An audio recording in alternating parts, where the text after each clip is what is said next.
Bonjour, bonsoir. Nous vous saluons au nom précieux de notre Seigneur et Sauveur Jésus-Christ et vous souhaitons la bienvenue sur Jésus-Christ, le seul dominateur, une autre chaîne d'évangélisation. N'oubliez pas de vous abonner, d'aimer et de partager pour que l'évangile aille le plus loin possible. Vous êtes actuellement à l'écoute de la méditation du jour et aujourd'hui notre méditation s'intitule « La fidélité individuelle ». La fidélité individuelle. Juge chapitre 5 au verset 1er et 2 nous dit « Ce jour-là, Déborah chanta le cantique que voici avec Barak. Des chefs se sont mis à la tête du peuple en Israël et le peuple s'est porté prêt à combattre. Bénissez-en l'Éternel. » Juge 5 versets 1er et 2.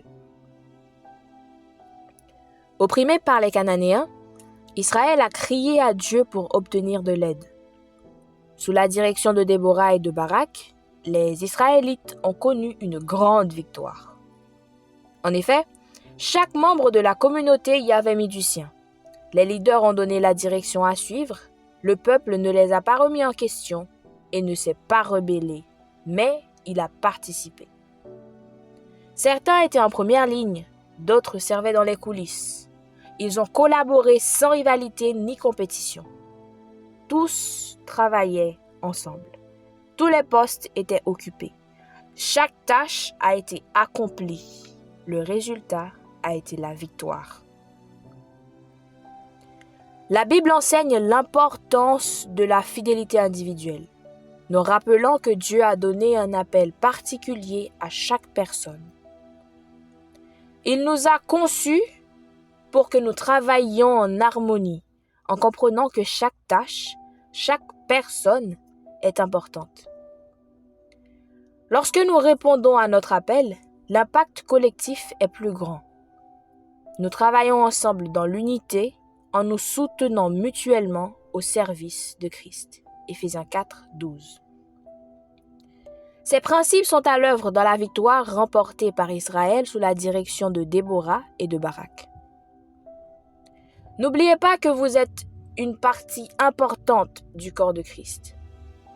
Dieu vous aime et a un plan spécial pour vous. Utilisez les talents qui vous ont été donnés. Servez-le. Tendez la main aux autres. Soyez fidèles et apportez votre contribution. Aujourd'hui, notre verset à mémoriser se situe dans le livre d'Apocalypse au chapitre 2 au verset 10. Apocalypse 2, verset 10. Sois fidèle jusqu'à la mort, et je te donnerai la couronne de vie.